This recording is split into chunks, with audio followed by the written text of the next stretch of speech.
예수님, 오늘은 마태복음 22장 말씀을 읽고 예수님과 대화합니다. 예수님 나에게 말씀해 주세요.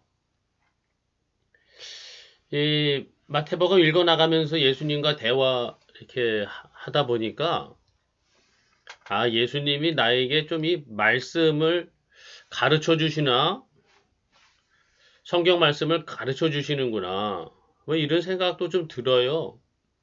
예수님과 대화하는 게 꼭 성경 공부하는 것 같은 그런 기분입니다.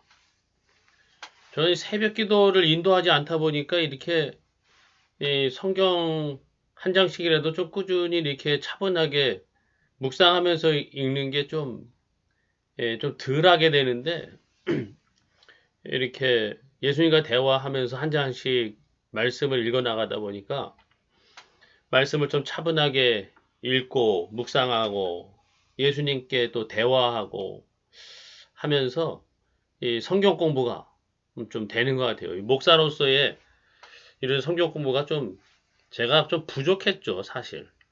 그런데 이런 예수님과의 대화를 통해서 성경 공부를 좀 이렇게 집중적인까지는 아니지만은 그래도 조금 성경 공부를 시켜주시는구나 이런 생각도 좀 들었습니다. 마태복음 22장 혼인잔치의 비유로 예수님이 말씀을 시작하시는데 청함을 받은 사람은 많되 택함을 입은 사람은 적으니라. 예복을 입지 않은 사람을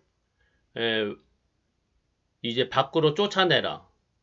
밖에서 슬피 울며 이를 갈미 있으리라. 이렇게 말씀하셨죠. 그 사람들은 이 혼인잔치에 청함을 받은 사람들이 오기를 싫어하였다고 말씀하셨죠. 그런 것 같아요. 복 받기는 원하지만은 혼인잔치에 가야 되나? 이런 생각들이 있는 것도 같아요. 진짜. 나는 교회와 예배를 통해서 무엇을 추구하고 있나? 이런 생각을 해봅니다. 성도들은 왜 교회 다니려고 하고 왜 예배를 드리려고 하나? 그런 생각도 좀 해봅니다. 여기 청함을 받은 사람들은 유대인들이죠. 대체로는 태어나면서부터 하나님의 백성으로 태어난 자들이죠. 천국 시민, 천국 백성, 천국 잔치 참여자로 태어난 자들. 뭐 그들에게 있어서 어떤 면에서는 뭐 천국 잔치, 혼인 잔치는 뭐 늘상 참여하는 삶이 아니었나 그런 생각도 듭니다.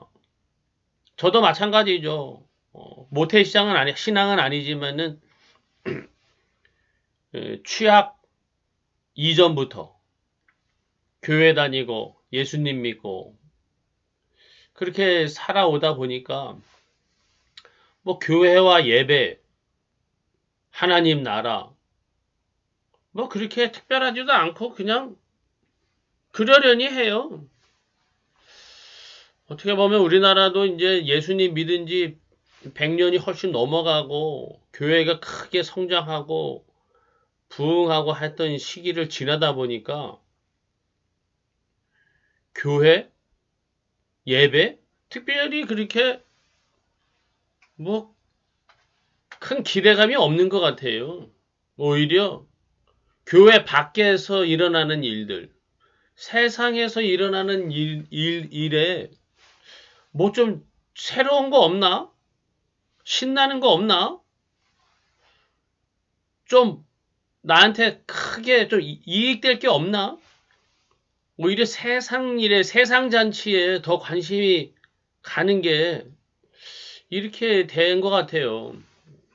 그래서 그 혼인잔치에는 뭐 관심이 없는 거죠. 그래서 오기를 싫어했다. 그렇게 했습니다.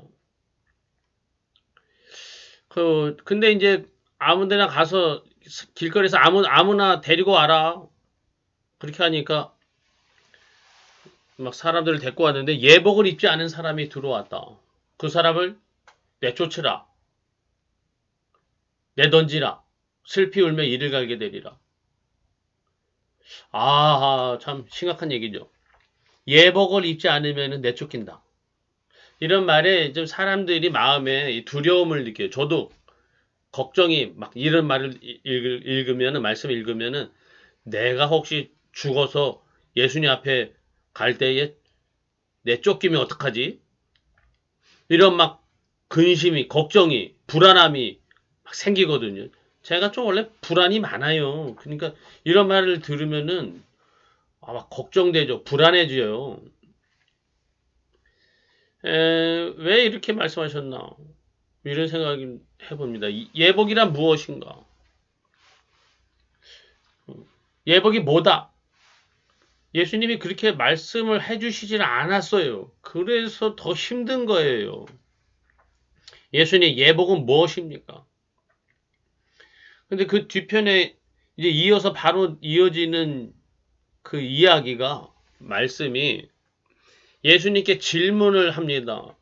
바리새인들이 사두개인이 율법사가 질문을 하는데 그들은 예수님을 받아들이려고 질문하는 게 아니고 예수님을 시험해서 예수님을 올무에 걸리게 하려고 시험을 하고 질문을 하고 있는 이러한 내용들이죠. 어떻게 보면은 이들은 예수님께 나와서 예수님께 묻고 진리가 무엇인지 예수님과 대화를 하지만은 이들은 예복을 입지 않은 자들이다.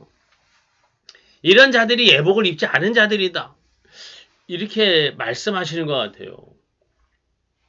가이사에게 세금을 바치는 게 맞습니까? 부활 때에 7 형제와 그들을 다 취하였던 여자는 어떻게 됩니까? 그 부활이 뭡니까? 그러면은 가장 큰 계명은 무엇입니까? 이러한 질문이죠. 이러한 질문이 정말 예수님께 하나님의 뜻이 무엇인지 알기 위해서, 받아들이기 위해서 묻는 게 아니라 예수님을 시험하고 예수님을 걸려 넘어뜨리려고 하는 이러한 태도, 탐색전이죠. 그리고 예수님을 넘어뜨리려고 하는 이런 악의적인 마음.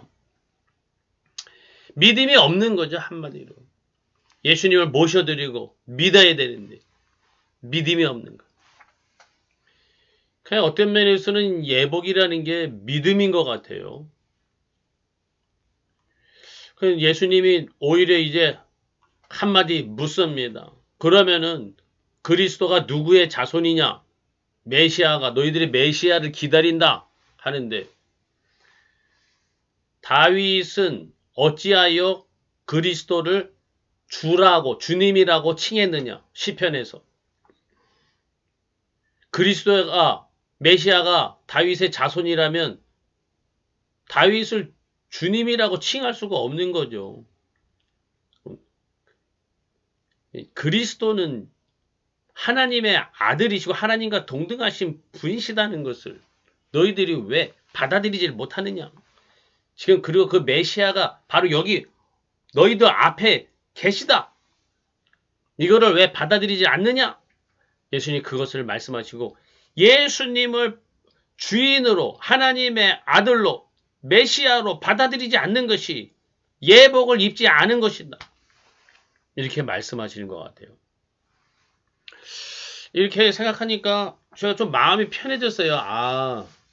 뭐 예복이라는 게 뭐 특별한 뭔가를 갖춰야 되는데 이게 나는 특별한 걸 갖추질 못한 것 같은데 어떻게 해야 하나 막 좀 불안했었는데 오늘 말씀 마태복음 22장 말씀을 쭉 읽어나가면서 좀 이렇게 받아들여진 들은 생각은 예수님을 영접하고 예수님을 나의 주님으로 모셔드리고 인정하고 예수님을 모시고 예수님께 순종하며 사는 것이 천국잔치, 혼인잔치에 합당한 예복을 입는 삶이구나. 이렇게 예수님의 말씀을 말씀이라고 저는 받아들여졌습니다. 예수님. 내 목회와 삶은 무엇을 위해서 살고 있는가, 하고 있는가, 이런 생각을 합니다. 예복을 입은 삶이 되고 예복을 입은 목회가 되기를 원합니다. 예수님을 주인으로 섬기는 삶이 되고 예수님이 주인 되심을 증거하는 그러한 목회가 되게 하여 주세요. 나의 예수님, 감사합니다.